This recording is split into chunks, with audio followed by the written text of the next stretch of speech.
Olá, boa noite, sejam muito bem-vindos ao Podstar, um podcast que é feito para você com qual ideia? Você pode estar bem, pode estar mal, mas você não pode estar sem você. E hoje nós temos aqui uma convidada, gente, que vai trazer um assunto muito importante, que eu falo assim, que é aquela questão, né, da polaridade, vida, morte, como lidar com as perdas, e esse assunto muitas vezes é um tabu na sociedade. E você tá aqui com a gente, conhecer um pouco mais esse outro lado, e essa convidada vai trazer como que é esse sentimento também, como que acolhe as pessoas. Vai ser um papo assim muito gratificante. Mas me apresentando para vocês, sou a Claudiane Quaglia, sou psicóloga, neuropsicóloga, gerontóloga e diretora da Clínica Psec. E hoje estou aqui juntamente com a Aline Marcelino, né, Aline? Que como a gente sempre fala, duas psicólogas e muitas perguntas. É isso aí, gente. Muito obrigada aí por nos receber na sua casa, no seu celular, no seu tablet, onde quer que você esteja. Um prazer, uma honra poder estar aí participando desse podcast com vocês. Falando sobre mim, sou psicóloga clínica, trabalhei na Delegacia da Mulher. Eu atuo na área da psicologia jurídica, como perita, como assistente técnica. Atendo bem na área da violência, a violência doméstica, que acaba sendo um luto também. A gente vai falar dos lutos não reconhecidos hoje. E temos uma convidada que eu conheci na época da pandemia, num processo super difícil, de muitas perdas, e essa pessoa é sensacional. É uma pessoa que acolhe ali, gente. Olha, você olha com outro olhar essa questão do luto. É a Marli Rodrigues. Marli, seja muito bem-vinda. Tá aqui.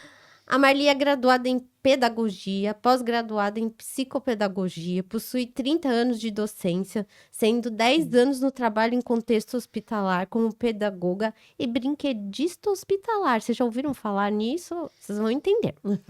Mestre em supervisão em pedagogia sobre perdas e contextos de salas de aula pela Universidade de Évora. Gente, muito chique, Portugal. Terapeuta holística em linguagens expressivas, arte-terapia.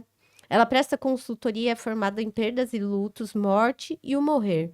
Ela é psicopedagoga no Núcleo de Apoio do Acompanhamento de Aprendizagem pela Rede Municipal do Ensino de São Paulo. Sim. Coordenadora do grupo Recomeçar, que foi ali onde eu conheci ela. De apoio a enlutados há 16 anos. Ela é formada em psicanálise clínica e terapia holística. Gente, só tudo isso. Muita coisa, hein? Olha, a Marli é poderosa. Hoje eu não consegui cortar, que tem alguns que eu vou resumindo, assim, mas hoje eu não consegui cortar. Seja bem-vinda, Marli. Olha, que prazer ter você aqui com a gente. Prazer é todo meu estar aqui com vocês. Esse trabalho lindo que vocês têm desenvolvido em prol, né, da saúde mental, de clarificar, né, mentes e corações. Parabéns. E estar perto da Aline, para mim, é uma emoção muito grande, porque eu só a conhecia pelo vídeo. Sim. Nós tivemos uma interação linda, uma relação linda, né, nos estágios da psicologia. Então, estou muito feliz de estar aqui. Não, e nós Obrigada que pelo agradecemos, Marli, você estar aqui com a gente e trazer, né, assim, tantos conhecimentos.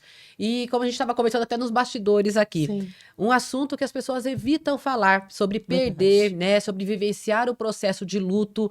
E como nós ali no atendimento, ali, a gente percebe, quando as pessoas não vivenciam o luto, como isso vai, assim, não digo atrapalhando, mas vai indo na vida da pessoa como se fosse aquela situação que não foi resolvida. Com toda certeza. E aí que vem a minha dúvida, né? Como é que foi para você buscar essa área, entrar nesse assunto? Porque são poucas pessoas que trabalham com esse tema. Sim, sim.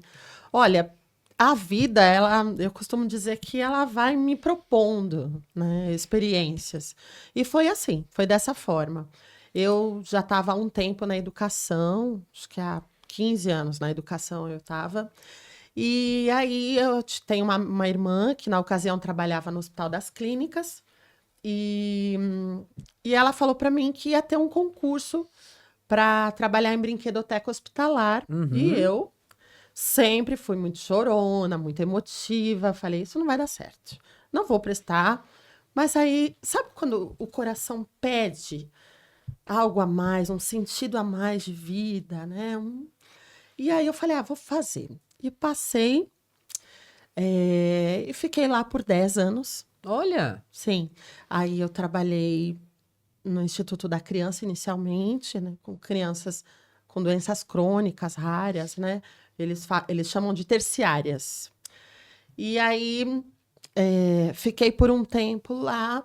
Depois disso, recebi o convite de trabalhar em brinquedoteca em classe hospitalar, sim. em pedagogia hospitalar. Migrei também do Instituto da Criança para o Instituto de Tratamento do Câncer Infantil. Uhum. Então, fui trabalhar na brinquedoteca do Hospital do Câncer Infantil, que é um braço Sim. do Instituto da Criança, né? O serviço de oncohematologia. Fiquei lá. E, assim, para mim foi um divisor de águas, sabe? Até porque, quando eu estava com 6 meses que eu trabalhava lá, eu descobri que minha mãe estava com câncer. E para mim foi bem difícil. A minha mãe, fazendo um retrocesso, né? A minha mãe, ela foi alcoólatra. E eu e minha mãe, a gente teve uma relação muito conturbada, né? Que é mesmo esse contexto, né? De alcoolismo.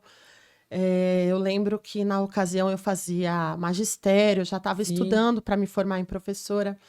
E eu tenho mais 3 irmãs. Eu chegava da escola, eu falava, onde está a mãe? A mãe está no bar. Uhum. E aí eu chegava em casa e ficava esperando ela chegava, trançando as pernas. Era muito difícil para mim ver minha mãe daquele jeito, até porque eu sou canceriana. Sabe aquela coisa, aquela concepção de família ideal? Uhum. Um dia eu quero ter um marido, quero ter filhos, quero ter uma casinha bonita, plantas. Então, desconstruir essa minha ideia de família, né? Sim. E a gente tinha discussões homéricas, era terrível. E muitas das vezes eu chegava nela e dizia, olha, eu tenho vergonha que você seja minha mãe, eu queria que você morresse. Uhum. Né? Adolescente Uhum. não mede muito, não tem é. filtro. E aí, assim, o tempo foi passando, eu me casei. Uhum. E aí eu fui entender o porquê que minha mãe se comportava daquela maneira. Minha mãe, ela era cantora na juventude. E ela conheceu meu pai, ela participou de vários concursos, Chacrinha, Silvio Santos. Olha. E aí um dia ela conheceu meu pai era militar, e ele disse para ela, olha, a gente vai casar, mas eu não quero mais que você cante. Uhum. E aí ele tirou dela o brilho da vida. E foi por isso que aí ela se casou e ela começou a se alcoolizar. Uhum. Então, assim, tem um ditado que diz que quando a gente se torna filha, se torna mãe, a gente aprende a ser filha. Sim, sim. E aí eu comecei a filtrar, né? A entender esse olhar, né? O quanto a vida dela foi dolorosa. Só que aí, assim, trabalhando 6 meses lá no Itaci, eu descobri que minha mãe estava com câncer de pulmão. Minha mãe teve um tratamento que durou 4 meses e ela faleceu. Tá. E aí, toda essa culpa de um dia ter discutido com Sim, ela, sim. de ter dito tantas coisas duras, para mim foi muito difícil. Ao mesmo tempo, administrar os lutos do hospital. Eram muitos. Por vezes, falecia crianças assim, 4, 5, 6 crianças na semana. Nossa. Então, eu costumo dizer que eu tinha uma santinha na minha casa, que toda criança que agravava o estado de saúde, eu punha um papelzinho com o nome dela embaixo da santinha e pedia, né, ao universo que curasse, ou que pelo menos amenizasse Aliviasse, né? essa dor. Aham. E aí, assim, eu fui notando que aquela santinha já estava até torta, Tanto papelzinho. de tanto papelzinho. E aí eu falei, olha, acho que eu preciso fazer o que me cabe, Aham. né, e vamos Não viver, deixar- e vamos viver bem. Não deixar só pra santinha, né? Você acabou fazendo a sua Sim. parte ali também. E, Sim. Marli, eu percebo que, na verdade, ali você viveu 2 lutos com a sua mãe. O luto de não ter a mãe ideal, Exato. que é o que você falou. Exato. Né? Isso é um luto, porque pro adolescente, a mãe a mãe, o pai, é uma base, para onde eu vou, para onde eu corro, estou com dúvida, me ajuda, e você não teve isso que Então, você idealizava. mas, curiosamente, Aline, eu tive. Porque a minha mãe, parecia que havia duas mães lá dentro. Tá. Durante o dia, minha mãe era a melhor mãe do mundo. Ela levava a gente para a escola, ela ia nas reuniões de pais, ela penteava o nosso cabelo, ela fazia comidas tão gostosas. E aí, à noite, ela se alcoolizava e ela se transformava. Sim. Eu percebia que mudava o olhar, a maneira de comportar, até o gestual, sabe? Parecia mesmo que tinha duas mães ali. O que aí a gente pode até pensar no luto antecipado, porque Sim. você já passava o dia esperando que à noite aquela mãe ideal iria embora, né? Então já ficava Eu naquela vivia aquela ansiedade ambivalência, né? Sim. naquela expectativa de que um dia vai acabar essa mãe que eu gosto. Eu ficava pensando, qual é a mãe que vai ficar, né? É. A mãe boa ou a mãe alcoólica, né? Sim. E aí, quando ela Muito ficou difícil. doente, você foi viver ali também um luto porque é uma doença que a gente não tem certeza do que pode acontecer. É uma doença que sugere a morte. Que sugere a Né? morte. E lidar com seus lutos, vivendo dentro de um lugar cheio de lutos, como que é isso pra você? Como foi isso pra você? O que você fazia pra dar conta? Pra onde você corria? Foi bem difícil, foi muito doloroso, mas ao mesmo tempo foi um desafio.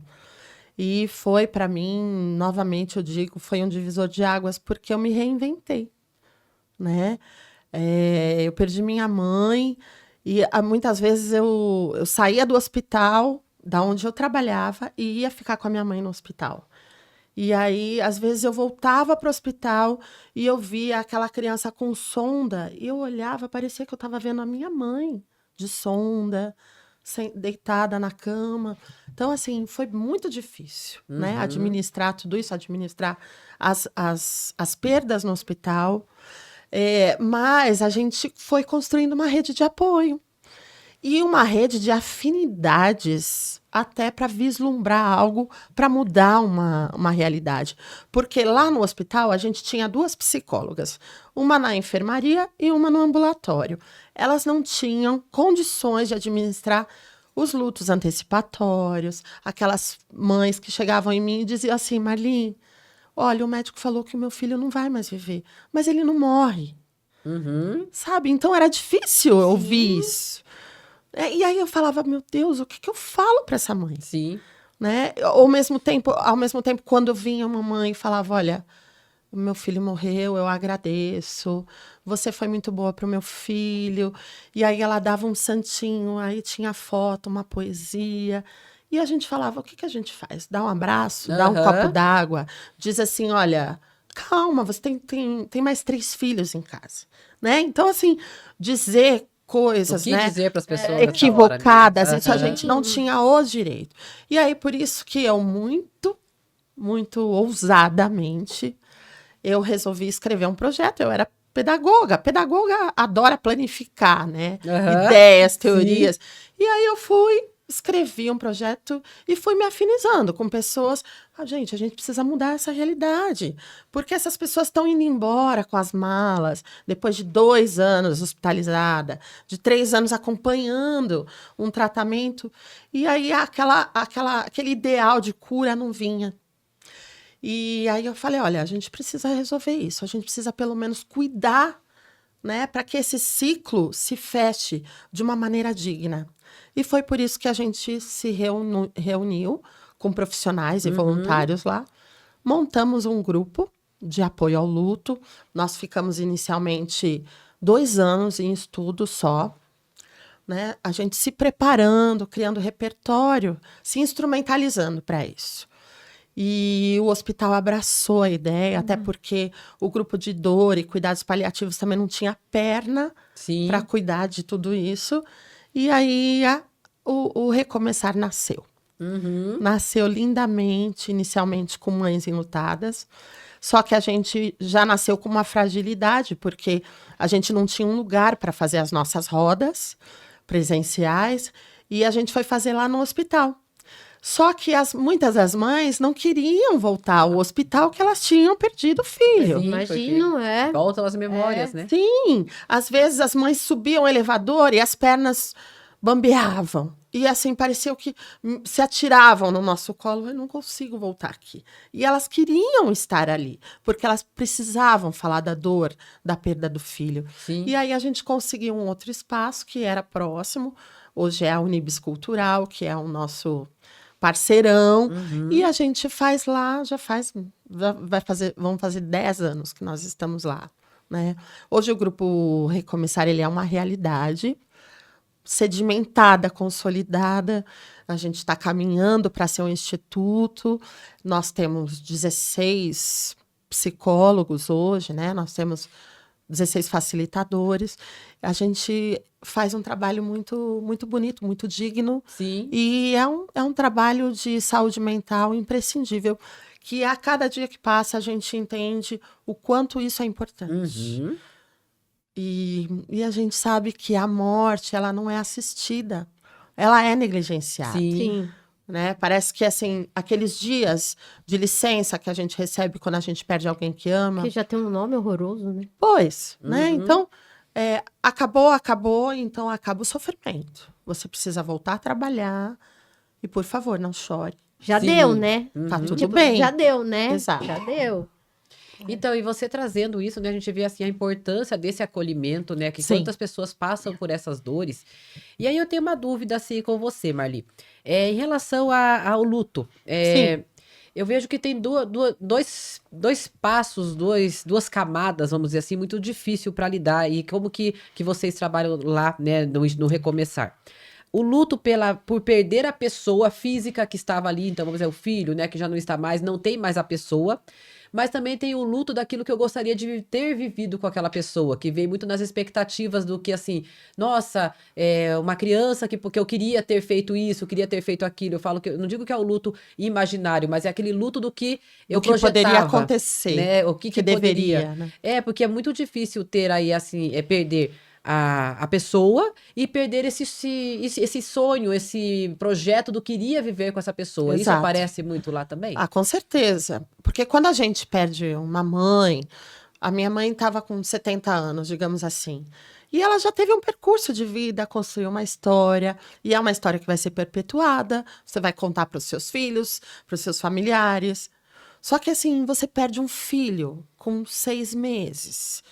Eu vi crianças morrerem com 1 ano e meio, Uhum. em que assim as mães tinham muitos projetos. Sim. Né? Então, isso é muito difícil. É muito difícil de você administrar isso, porque, exatamente, Cláudio, que você falou, é o luto do que deveria acontecer e não aconteceu. Sim. Então, isso acontece muita frustração, né? Acontece muita culpa. Uhum. Muitas das vezes a gente via mães que diziam, olha, será que é porque eu comprei aquele pão de queijo e ele comeu? Sim. Né? Ele estava ruim, mas será que ele tinha que morrer agora? Mas eu acreditava na cura dele, porque as mães diziam, né? E dizem, eu acreditava na cura até o último dia. Uhum. Até mesmo quando o médico disse que não tinha mais cura. Sim. Não é? E a gente precisa amparar esse coração, né? Alojar essas emoções, ancorar essas emoções em algum lugar. Uhum. E a gente acredita muito num processo de luto pedagógico. A gente chama de pedagógico, a gente usa esse termo porque o luto ele propõe um aprendizado. Com certeza. É o tempo todo. E mesmo que você não queira, Uhum. você diz assim, olha, não quero falar da morte do meu filho, eu vou trabalhar, eu vou viver a minha vida, eu não quero que fale sobre isso aqui em casa. Só que as emoções, né, as memórias, elas nos invadem, Sim. os sentimentos nos invadem, e você vai ter que dar conta. Você vai ter que pensar sobre isso, em algum momento você vai ter que externar Sim. sobre isso. Né? Então, a gente usa muito materiais para lidar com tudo isso. Uhum. Né? Não é simplesmente fazer as rodas presenciais e virtuais, como a gente faz. Senta, chora, então, olha, dá um tapinha nas costas, olha, espero que você melhore e até a próxima reunião. Não, a gente tem um trabalho que a gente pede, né? A gente propõe um investimento da pessoa em luto. Uhum. Ele vai precisar investir nesse processo. Ana Cláudia Quintana Arantes, ela diz muito que o luto é como uma chuva. Ele vai chover na cabeça de todas as pessoas. Uhum. Para alguns, vai ser uma chuva fina, gelada, né? Trépida, aquela coisa que você não esperava. E ela vem e ela deixa teu corpo adormecido, né? De tanta dor. Ou então, para outros, vai ser uma chuva, uma tempestade que alivia e passa, Uhum. né? Essa chuva, ela vai chover de várias maneiras para cada pessoa, porque Sim. o luto é muito individual. Sim. Porque nós somos pessoas individuais, Sim. com percursos e histórias diferentes, com vínculos diferentes, com histórias de morte diferente, né? De rompimento de vínculos, mas ao mesmo tempo com histórias de apego diferentes. Sim. Né? Como é que Com se certeza. processa É. tudo isso? E isso, você falando isso, assim, me traz memórias de alguns pacientes que eu atendo que passam pelo processo de luto. Eu passei recentemente por um processo de luto. Sim. Na verdade, passo ainda pelo processo de luto. Ah, Não sim. acabou. Não. Mas, e o que acontece é o seguinte, que as pessoas às vezes falam assim, nossa, já deu, né? Sim. Não, já, A sociedade, né? Cobra já tá muito, na né? hora de você tocar a sua vida. Chega disso, né? Ou então dizem assim, nossa, mas já tá passando batom, Uhum. Ai, mas já vai sim. viajar Sim. e perdeu o marido faz um mês. Ou então assim, nossa, mas ela ainda tá em casa, não voltou a trabalhar. Ah, porque ainda tá chorando. Então, a sociedade, a gente costuma dizer que muitas vezes até por essa imaturidade, ou esse desconhecimento do que é a temática do luto, da perda, né, da morte, do morrer, de uma educação para a morte, as pessoas dizem coisas que muitas vezes avassalam Sim. corações, Uhum. né? As pessoas se magoam e se maltratam, né? Ficam muito tristes de ouvir certas coisas. E aí tem o julgamento tanto de um lado, de que, nossa, ela acabou de perder fulano, uma pessoa importante tá aí, já tá trabalhando, tá maquiada, tá tocando a vida, e também do outro. Nossa, mas também não sai disso, parece que tudo que a Exato. pessoa faz tá errado, né? Exato. Se ela fizer uma coisa tá errado, se fizer outra tá errado, e a pessoa fica ali, o que eu faço? Já tive pessoas, você acha chato eu fazer tal coisa, Aham. usar tal roupa, eu fazer isso? Porque, na verdade, eu tô... eu comemorar meu aniversário porque faz um ano que Sim. alguém morreu, né? As pessoas... Você acha que é feio? Vão me julgar? Tem essa... A pessoa Esses não sabe nem como relatos vêm. viver. Uhum. Sim, esses relatos são o tempo todo a gente vivencia, né? Até porque esse julgamento ele também nos atravessa, porque a gente se julga. Sim. Será que eu devo ir até aquela festa? Mas meu marido faz Sim. 2 meses que ele faleceu. Eu sou de uma família que eu tenho mais 3 irmãs e eu vivi um luto, né, prolongado de 4 anos. Só que assim, hoje eu configuro o meu luto que se prolongou justamente pela minha questão, meu vínculo com a minha mãe, né? O quanto era difícil. Só que o luto não tem tempo. Porque Não, cada pessoa é uma importante falar pessoa, isso, cada rompimento é um rompimento, cada coração é um coração, né? Como você vai assimilar essa dor é muito, muito singular. E não é linear, né? Ele é cíclico, né? Então, Sim.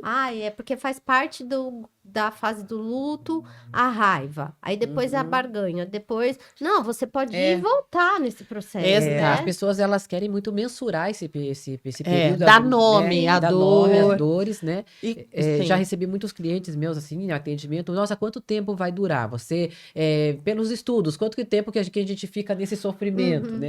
E a gente Sim. traz muito essas lógicas, que cada um tem realmente um período de convivência com a pessoa, as memórias que você tem com aquela pessoa. Sim. E aí entra na fase do luto, nos 5 estágios, e aí começa a falar, mas eu acho que eu já tô naquele estágio que tá acabando, né? Sim. E é muito difícil, porque as pessoas têm essa ansiedade, vamos assim dizer, de passar logo essa fase. Sim. E por esse período de querer passar logo, eu vejo que não vivenciam e aí depois isso vai sendo protelado lá pra frente, né? Você Sim. também percebe isso lá nos atendimentos? Com certeza.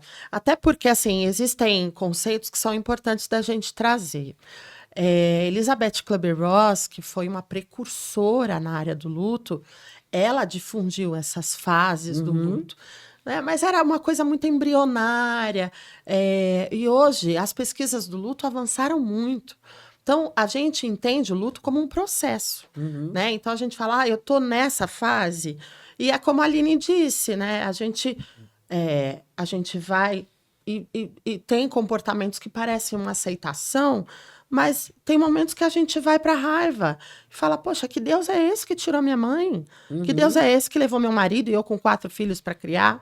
Né? Então a gente vai e volta. Ou então eu digo assim, olha, eu vou levar brinquedos para uma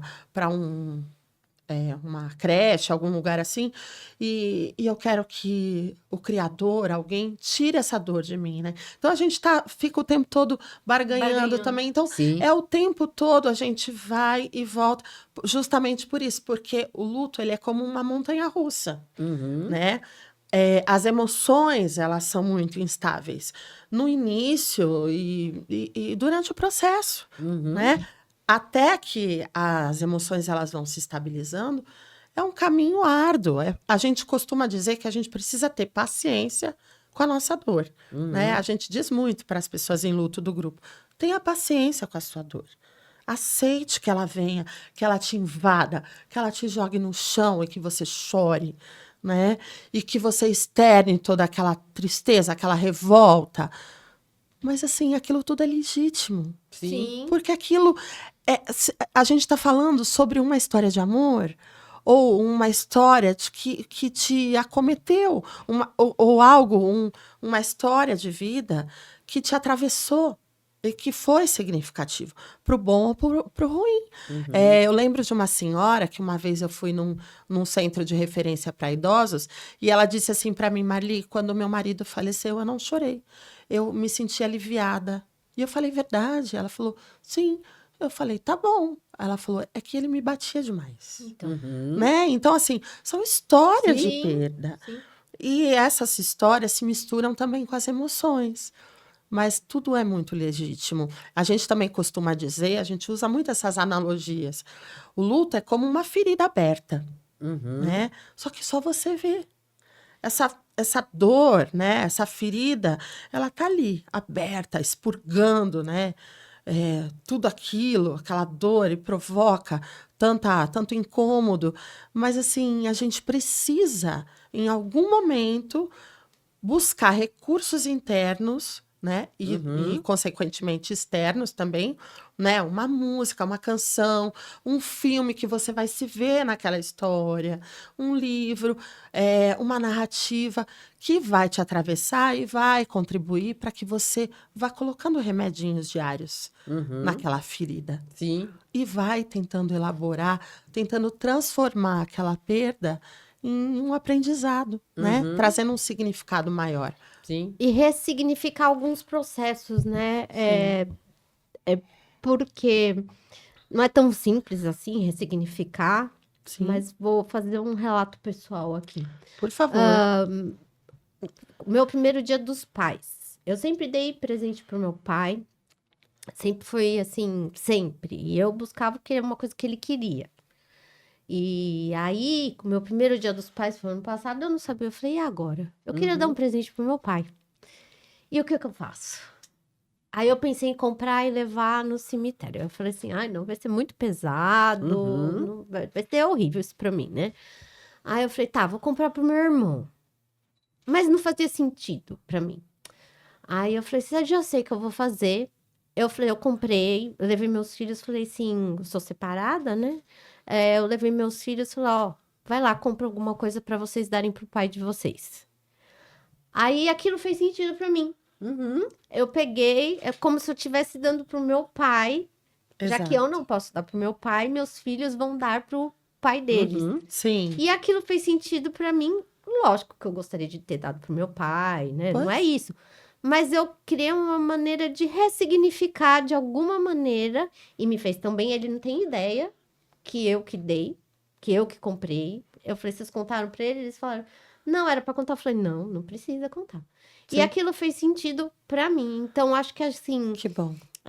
A gente procura maneiras de ressignificar de alguma forma, que não pode fazer sentido pro outro, não precisa fazer sentido pro não outro, é uma porque o outro receita. não, Não dá pra ser. aquilo fez pra mim. Ah, você indica isso pros seus pacientes? Não, isso foi um processo meu, né? Uhum. Sim. E cada um encontrar o seu. Talvez para outra pessoa seria legal levar no Sim. cemitério. Talvez Sim. para outra pessoa, para doar para um, sei lá.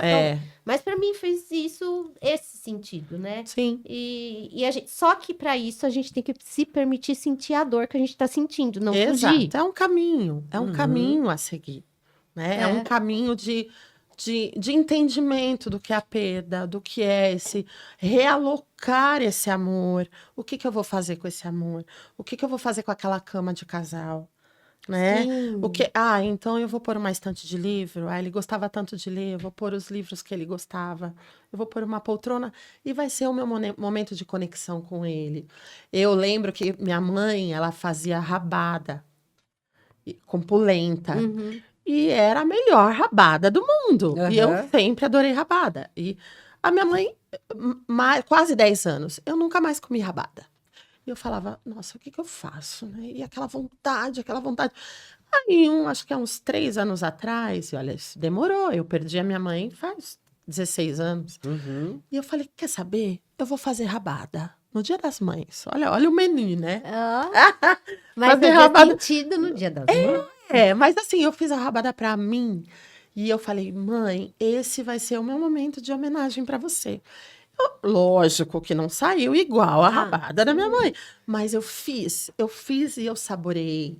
E eu chorava, eu comia a rabada e eu chorava. Uhum. E aquilo foi o melhor choro, porque foi um choro libertador, um choro de transbordamento, de desatar nós emocionais, que eu tinha ali, já calcificados dentro de mim e que muitas vezes viram doenças. Uhum. Sim. Né? Então a gente tem que tomar cuidado com esses nós emocionais que nos afetam tanto, que acabam virando um AVC, Sim. que acabam virando um infarto, né? A gente conhece pessoas que perdem o cabelo, sabe? Que perdem, não conseguem andar. A gente tem uma pessoa no grupo que ela perdeu os movimentos das pernas, né? Tamanho o trauma de perder alguém que amava, Uhum. né? Ela não tinha controle dos esfíncteres, né? Não conseguia mais ir ao banheiro voluntariamente.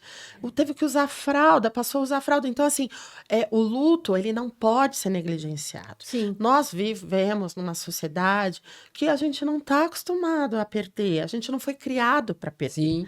Ai, parabéns, você prestou vestibular e você passou.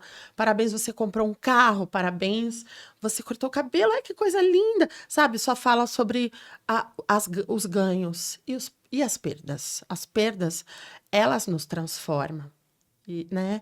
Elas nos ressignificam, nos amadurecem, né? E elas também nos mostram que a gente não tem controle de nada. Uhum. A gente não tem controle. Sim. Não, Né? não tem. A gente, que nem na pandemia. Na pandemia, a gente acordava e a gente sentava no sofá e a gente falava, o que eu vou fazer? Né? Muitas vezes, eu me olhava e falava, o que eu vou fazer do meu dia? Uhum. Eu sou professora e sabe aquela coisa de acordar? Olha, eu tenho uma consulta às 10 horas, depois eu vou para a escola, depois eu vou buscar meu filho na escola, depois eu vou levá-lo ao shopping, porque eu tenho um aniversário na quinta. Então, a gente tem tudo planejado. E aí, o luto, ele arrebata tudo isso. É E o a controle, gente- né, que as pessoas querem ter, né? Porque assim, uma doença, né, que te mostra que você vai ter que parar de trabalhar, você vai ter que acompanhar o tratamento, a hospitalização, ou mesmo uma morte abrupta, Sim. né, como foi no teu caso, que você tem que reorganizar o seu dia, a sua vida, a sua dinâmica familiar, e o luto faz isso, né? Então, não há planejamento, não há controle de nada. Sim. Né? Isso é a beleza. E raramente fala-se sobre isso, não ensina, né, escolas, meios de comunicação, Não. são assuntos assim que todo mundo, essa analogia, né, que você trouxe da chuva, né, eu achei que Sim. foi tão bonita, porque todo Bonita. mundo vai passar É por isso. essa chuva, mas ninguém Pois. quer falar, quer encarar ela, né, nesse sentido. É, Quer abrir um guarda-chuva, tá mas todo não mundo vai ali, Pois ó, é. no guarda-chuvinha. E eu trago assim, né, depois da pandemia mesmo, né, muitos atendimentos vieram relacionados com o luto, né, de como Sim, o processo de perder as pessoas. Eu sempre falo para as pessoas assim, que existem momentos, fases que a gente vai, não digo as 5 fases, mas sim, a ideia de que eu vejo que as pessoas logo de cara, né, elas querem se desfazer das coisas rápido, no sentido assim de mudar quarto, doar as roupas, fazer um monte de coisa para tirar objetos ou situações que lembrem, né, a pessoa. sim. Em um segundo momento, eu falo que é quando vem a questão das datas que você tinha com a pessoa e não tem mais. Isso também, eu acho que é um dos momentos que mais machuca, Machuca muito, né? Mais é. Que eu, machuca. eu vivi um momento e agora estou vendo aquele momento de novo e essa pessoa não faz Não parte. tá. Mas eu também trago a ideia eu falo assim, do luto respeitoso, da memória respeitosa, que é quando você olha e você fala assim, que bom que essa pessoa passou pela minha vida e deu esse presente de me ensinar certas coisas. Exato. Eu até, quando eu tenho pessoas em atendimento, eu falo assim, você teve um presente que eu não tive. Você teve o presente da tua mãe, que eu não tive. Você teve uma mãe que ensinou a fazer rabada, né? Pois? E a minha mãe não me ensinou a fazer rabada. Então, eu sempre falo assim, Ó, a dona Léo aí. mas não sei se eu acho que ela sabe fazer rabada, eu não sei. Mas assim, as pessoas passam e deixam muitas coisas. É Então, verdade. você ter respeito por aqueles momentos que foram vividos. Que aí depois chega numa fase que você dá risada daquele Exato. carinho que você recebeu. É, Que nem você falando aqui agora da rabada que você comeu, você falou de uma maneira tão leve, né? Tipo assim, nossa, que aham, bom que eu tive essa pessoa na minha história e que ela ajudou quem você é hoje, né? Para você ser sim, avó, para você passar para frente todo o teu significado. Então, a gente tenta trazer um pouco eu não digo alívio, mas esse olhar um pouco assim, tipo, olha, tem uma luz lá, não é esse é. momento que não vai se ficar perpetuando constantemente na vida da pessoa, né? E assim também, a gente também não pode ser hipócrita, Uhum. né? Eu trabalho há 16 anos com o grupo Recomeçar, né? Hoje eu sou a coordenadora eu estou a coordenadora do grupo, mas trabalhei depois, antes a isso, eu trabalhei 10 anos com o grupo, então já são 26 anos me confrontando com a morte.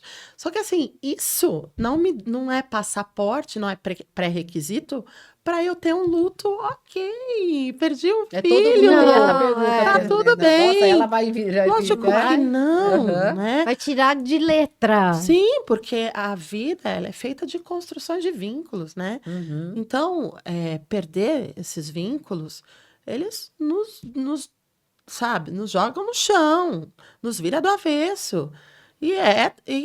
É um investimento. Sim. Não tem jeito. Na Para gente mim, para mesmo. você, para o psicólogo, para um orientador, para um teórico sobre luto, né? A gente tem tantas histórias, né, que falam sobre a dor de perder alguém e também nesses teóricos, eles exemplificam, né, quando perdeu a filha. Então, assim, tudo isso são investimentos, Uhum. não tem como fugir.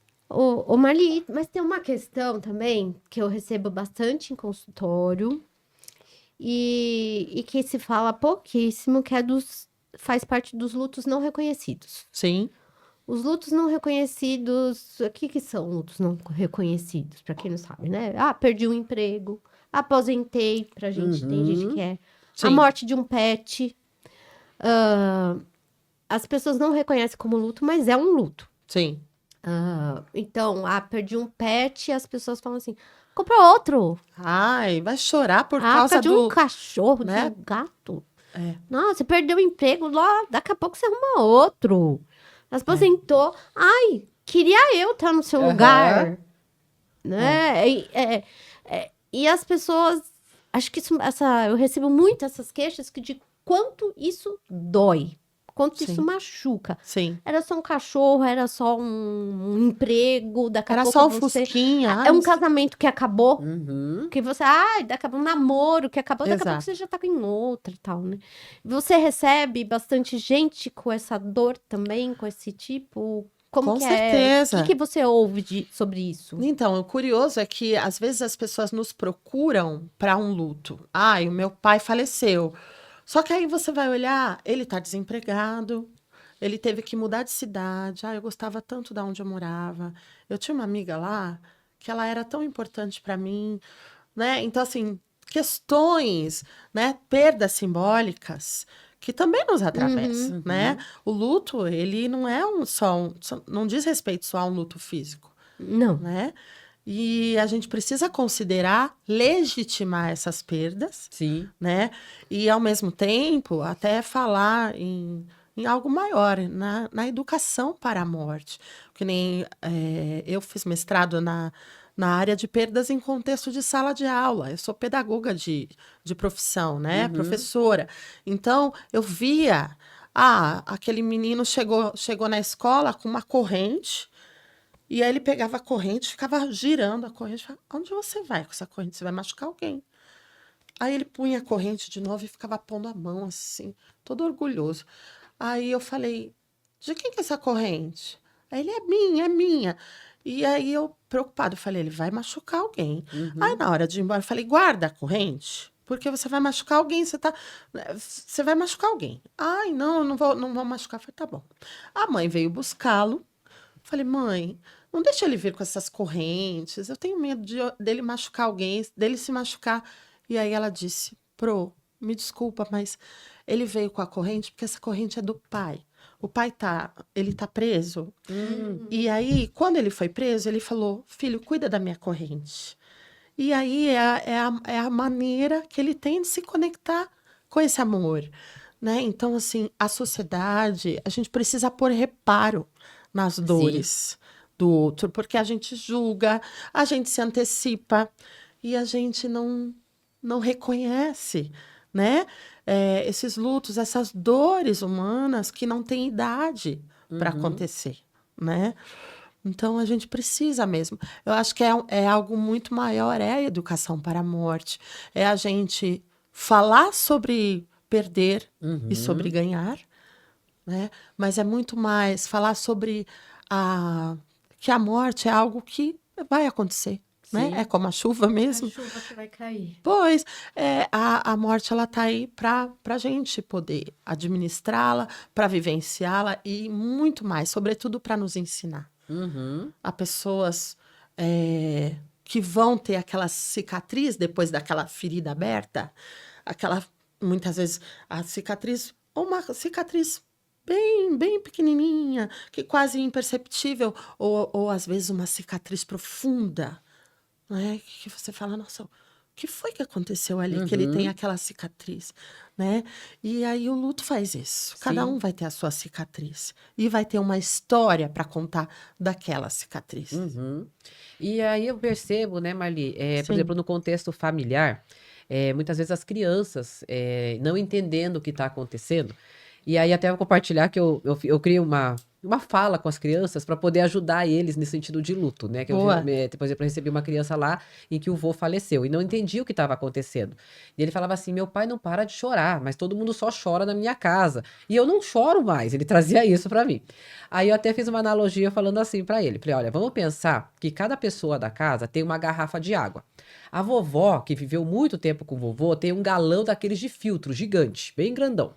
O papai já tem uma garrafa de 1 litro, né? E você tem uma garrafa pequenininha. Que isso quer dizer o quê? O tempo que essa pessoa conviveu com o vovô. A vovó conviveu um tempão, o papai um tempo menor e você um pouco menos, né? Uhum. E se a gente for diminuindo a água? A tua água acabou primeiro, porque a tua água era pouquinha para chorar. Então você já chorou o que você tinha vontade de chorar. Sim. Mas você vê que a garrafa do papai ainda tem água lá, porque ele ainda tem algum período para chorar, porque para ele viveu mais.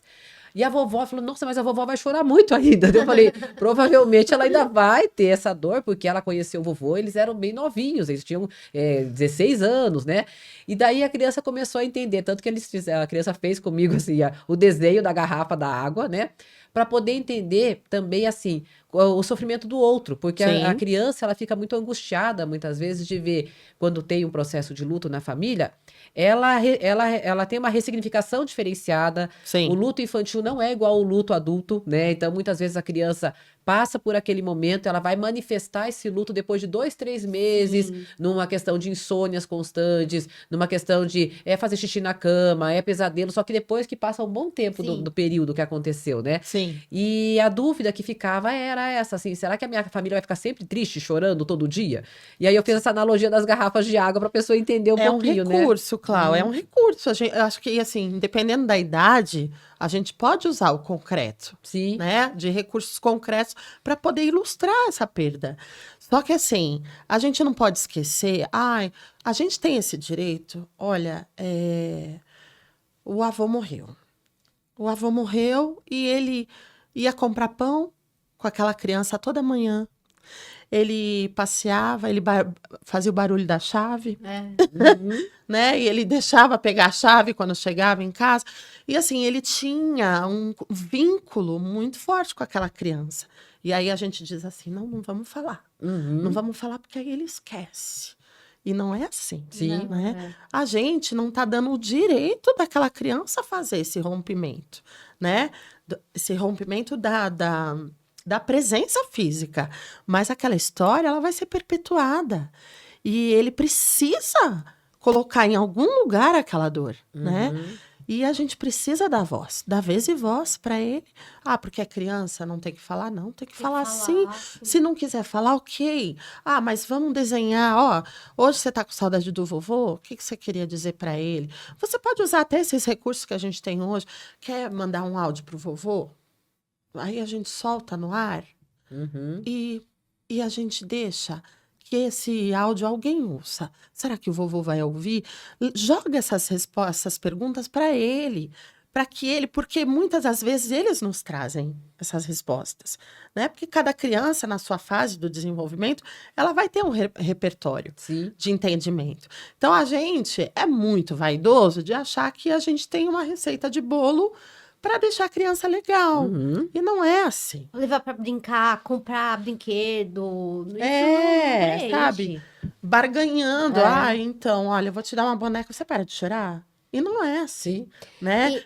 E a angústia aí, como pai, como mãe, como alguém mais velho, de ver a criança chorando. Mas tá tudo bem. Mas o que a pessoa quer? Não quer que pare de chorar. Que pare de chorar. Você não quer ver a pessoa chorar. E aí a pessoa não sabe como agir e faz isso. Não, vem cá que eu vou chorar com você. Exato. Ou então, assim, Dá quer um chorar? abraço. Chora. Porque o choro é libertador. É um esvaziamento, né? Só que, assim, é a montanha russa. Será que ele está muito lá embaixo? Será que ele está conseguindo fazer esse movimento, né? Essa coisa de ficar bem e ficar, às vezes, ter fases ruins, ou ter momentos ruins, ou ter uma tristeza mais aguda, mas depois ele se refaz, né? Então tem que tomar cuidado com esse percurso de luto. Mas a gente precisa, né, dar oportunidade para que esse menino possa falar sobre a dor dele. Muitas vezes até com a massinha de modelar, né? Eu lembro que eu tinha uma aluna que a mãe foi morar na Argentina e deixou ela morando com a avó. Aí um dia ela fez ela na mesa e a mãe, ela pôs no outro canto, na outra extremidade da mesa. E ela dizia para os amigos assim, aquela lá é minha mãe, mas ela vai voltar para vir me buscar. Sabe? Entendi. Então, assim, a criança, ela traz. Ela traz. Não adianta. Às vezes, um filme, um desenho, tem tantos. Queria deixar também como um repertório, né, como dica, o Laboratório de Estudos sobre a Morte da USP. Ele tem um material muito vasto, né? Hoje em dia tem materiais muito, muito importantes, muito potentes. Tem que só tomar cuidado, né? Veja você primeiro, né? Use o seu crivo, né? De bom senso para ver se aquilo é importante, se aquilo vai impactar positivamente, né? Na criança, no adolescente. Mas a gente precisa usar de recursos. A gente usa, né? Sim. A gente usa recursos. Precisa. Queria também deixar um recado, assim, também lembrar uma passagem recentemente que aconteceu. Eu estava dando aula para 5º ano, era um menino de 10 anos. O pai era motoqueiro, decidiu fazer entrega. E eles trabalham dia e noite. Sim. Ele dormiu na moto. E ele caiu na moto. E aí teve um acidente, ele morreu. E aí o menino chegou na escola dilacerado, né? Porque o pai era o herói dele. era a figura. E aí ele faltou. Aí um dia ele chegou em mim e falou, o meu pai vai apodrecer? Ele falou para mim. Nossa, E aí eu forte. fiz assim, o que que você acha? Aí ele falou, eu acho que ele vai apodrecer. Eu falei, olha, se a gente pensar que todos nós somos seres vivos, que a gente nasce, se a gente tem a chance, a gente cresce, a gente tem filhos, mas a gente envelhece, da mesma forma que a árvore envelhece, da mesma forma que o gatinho, o cachorro, né, os animais envelhecem, né? Então, assim, a carne, ela morre, né? Então, ela vai acontecer um processo de envelhecimento dessa. Aí ele fez assim, mas ele vai ficar dentro do caixão e eu nunca mais vou poder vê-lo, né? Eu falei, não, você acha que você vai conseguir vê-lo? Aí ele falou, não, porque fecharam o caixão e deixaram ele debaixo da terra. Aí eu falei, olha, sabe quando a gente enche uma bexiga, né? Porque a gente tem que usar de recursos. Sim. Quando a gente enche uma bexiga, a bexiga ela toma uma forma, né? Ou é de coração, é grande, ou é pequena. Mas existe lá, o que que tem dentro lá? E aí todo mundo, eu parei a aula e aí eu falei, vamos falar sobre a dor dele. Aí eles falaram, tem ar, pro. Aí então, só que aí se essa bexiga estoura, o que que acontece com esse ar? Aí ele voa. Falei, então, a nossa vida, dependendo da nossa crença, cada um acredita em algo, né? Porque a família, sim. ela incute padrões, né? Sim. Sim. De existência, né? Para onde vai o espírito, essa centelha divina, essa alma, né? Cada família vai dar um nome. Mas assim, aí eu falei isso para eles. Falei, só que esse ar, ele fica em algum lugar, né? E pensa nesse ar como a história. Eu falei, o seu pai, lembra aquele dia que ele comprou pizza, ele trouxe em casa? Ou aquele dia que ele chamou tua atenção? Falei para ele. Aí ele até deu uma risadinha assim. E aí eu disse para ele, olha, a vida, ela nos convida a deixar as memórias, né? Sim. E a morte, ela faz isso. A gente está o tempo todo revendo essas memórias. E isso vai servir de alimento para você acalmar teu coração. Né? Então, assim, a gente precisa buscar formas de ajudar, Sim. Sim. né? Às vezes até o divórcio dos pais para a criança é um luto, Sim, né? Ai, não tem mais meu pai dentro de casa, ou minha mãe dentro de casa, né? Você contou do caso da mãe que foi morar na Argentina. sim, Então, a criança vivencia ali muitos lutos, muitas perdas que são ignoradas, que não são verdade. observadas e que às vezes, porque eles estão brincando, não. Ah, deve estar tudo bem, mas uma hora explode. Uma Sim. hora explode. Mas, Marli, eu queria que você falasse aí pro pessoal, quem quiser colaborar com o Instituto, quem quiser participar, quem quiser ser voluntário, quem quiser ajuda do Instituto, como Ah, que legal. funciona. Fala pra gente aí do Instituto. Tá bom. Então, o nosso instituto é o Instituto Recomeçar. A gente tem, é só procurar nas redes sociais, né? Fala aí qual que é o Instagram. Então, Recomeçar GP, né? Tá. E a gente também tem o Facebook, que é Recomeçar Grupo de Apoio ao Luto. A gente também tem o site, que tem o mesmo nome. A gente faz rodas virtuais, a gente faz rodas presenciais. E não tem nada pago, né? A gente é uma instituição sem fins lucrativos e é uma instituição que tem a cada dia crescendo, vem a cada dia crescendo, tendo o nome e o reconhecimento de um trabalho sério, de um trabalho com investimento emocional, né, de estudo. E assim, é só procurar a gente e a gente normalmente tem um link de cadastro, né, caso alguém queira passar pelas terapias, né, pelo acolhimento, e vai ser muito bem-vindo. Gente, ó, eu participei como voluntária durante um tempo. É sério o grupo. É algo bacana, assim, que não se encontra. Eu olhando assim as demandas que eu tenho em consultório de pessoas que estão em luto, elas não encontram esse espaço de acolhimento, de ser ouvido.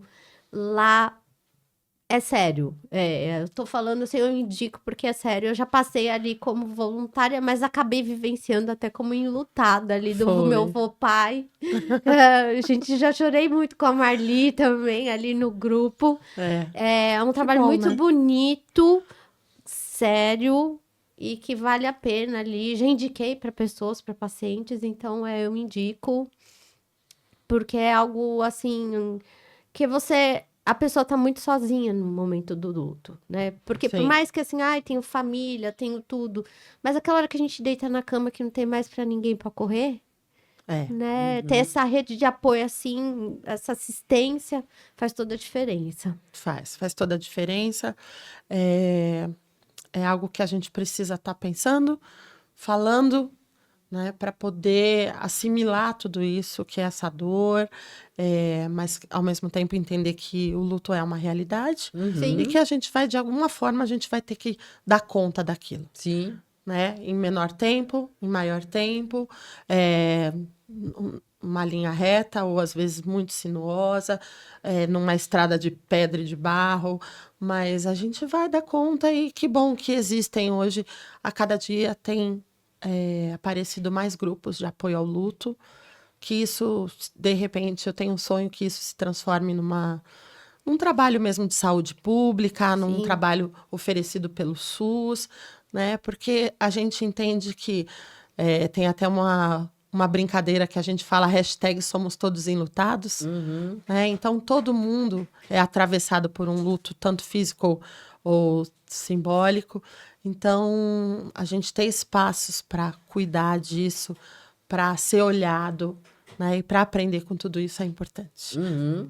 Não, e assim, a gente só tem a agradecer, né, Aline? Sim. Porque assim, o espaço recomeçar, né, que você trouxe, como ele vem auxiliar, né, e você trazendo essa informação, porque as pessoas se veem muito sozinhas nesse momento, ou aquilo que eu já escutei também algumas vezes, as pessoas tendem, na sociedade, a falar coisas incoerentes com o momento, que é falar assim, eu prefiro ficar sozinho, porque só escutar certas falas, né, aquela, eu sinto muito, lamento, a pessoa já não quer nem entender mais isso, né, ela quer ficar, muitas vezes assim, numa bolha fechada, mas fica naquele sofrimento. Sim, Então, você falar sobre esse caminho, eu vejo que ajuda muito as pessoas que estão passando por algo nesse sentido, pensar, não estou sozinho, tenho como achar uma solução no sentido de acolhimento, de alívio. Realmente, acho que seria essa a ideia, né? Um grupo que traz sim, um alívio e um conforto para as pessoas, né? sim, sim. É isso, a gente precisa mesmo buscar, Uhum, né? Buscar formas de lidar com tudo isso, até para a gente ter um percurso de luto mais estável, com mais entendimento, para que a uhum. gente olhe, né? Consiga dar um zoom, né? E depois se distanciar e conseguir fazer esse movimento, para que isso seja mesmo um processo que traga aprendizado, Sim. Uhum, né? E para vocês, de estar nessa situação de acolhimento, a importância de vocês terem autocuidado, fazendo uhum, Sim, terapia, sim, buscar ali algo que, que renove, né? renove, que Aham. recomece, realmente isso recomece, né? Porque a gente, como psicóloga que trabalha com muitas dores também, né? A gente tem a nossa fuga, né? sim. Então, vocês precisam também, né, desse autocuidado, né, Marli? Ah, com certeza. A gente está o tempo todo. A gente faz nossas reuniões, né, que a gente vai se acolhendo, um acolhe o outro, a gente também se monitora, né, para essa coisa quem está fazendo terapia, está todo mundo fazendo terapia. Recentemente a gente teve uma psicóloga que perdeu a mãe e ela está num luto antecipatório do pai, que está numa doença incurável. Então, assim, a gente está tentando acolhê-la da melhor forma, mas é a confirmação de que é uma educação para a morte, né? De Uhum. que a gente precisa mesmo entrar no movimento de entender a morte, de administrá-la, né? De ver quais as lições que ela ela nos propõe, né? Para que seja mesmo um momento de ressignificação. Esses dias eu estava lembrando, a gente teve um estudante que fez estágio com a gente na tua época. E ele chegou e falou: olha, eu não consigo falar com você, porque na ocasião que ele fez estágio com a gente, ele perdeu a mãe. Tá. E aí ele falou: eu não consigo falar com você, porque falando com você, eu já lembro da perda da minha mãe. Aham. Né? Então, assim, são marcas, são momentos, né, que a gente vai usar mesmo, né? Vai ter um simbolismo, vai ter mesmo um endereço na história de vida da gente, né? Sim.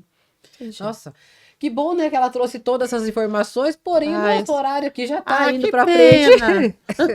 E assim, né, Marli? Eu só tenho a agradecer porque você falar tudo Eu que isso agradeço. faz a gente repensar muitas coisas da vida. Sim. Você trouxe uma fala sobre as memórias, né, que a gente guarda, né, das pessoas, dos momentos, e também aquilo que eu queria talvez trazer, viver mais os momentos presente com as pessoas que a gente tem, Sim. Bem viver. bem né? viver a vida para a gente poder ter boas memórias. Criar memórias né? afetivas. Memórias né? afetivas para depois a gente conseguir falar assim, que bom que eu tive essa pessoa na minha história, que bom que eu tive essa oportunidade, Sim. né? Então, Sim. quanto mais a gente conseguir ter, assim, momentos significativos, eu acho que isso, quando você falou, né, que é pedagógico, além de trabalhar a questão do perder, mas a questão do viver de uma forma agradável, de uma forma que você saiba, assim, que vale a pena, porque essas memórias vão ser muito importantes também, né? É isso aí. Viver bem o hoje, Uhum. para eu criar memórias, para Sim. quando chegar o amanhã, quando a chuva cair, eu vou ter a Memória significativa. significativa. Nossa, Vou ter história para contar. né? Sim. muito a agradecer, né? Obrigada, Temos gente. aqui o presentinho para Marli também. que A Aline já lindo! apresentei ali, né? Obrigada, Marli. Muito obrigada. Enquanto isso, eu faço nossos agradecimentos aqui. Agradecemos hoje a Júlia Almeida Cabeleireira, que cuida dos nossos cabelos. Agradecemos a Canecas da Vivi, que aí é o nosso presentinho. Lindo. Agradecemos o Tem no Limão, que divulga aí o nosso canal também. A Luana Fernandes, que cuida do YouTube. Agradecemos o Idésio Nunes, que está de fotógrafo hoje. Agradecemos a Isadora, que está aqui hoje também aqui acompanhando a gente. Agradecemos Gargamel Produções, o Rodrigo Costa, maravilhoso aí, gente. Venham ver o estúdio do Rodrigo aqui, que tá muito bom, né? Muito bom mesmo. E agradecemos a Clínica Psec, que está aqui com a gente toda semana, né? Hoje tá Proporcionando, mais né? inteiro aqui, ó. Ah, que legal.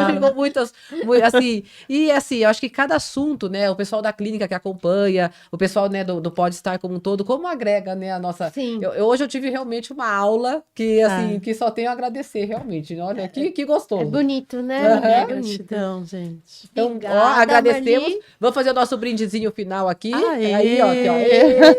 Pessoal, sigam a gente no Instagram.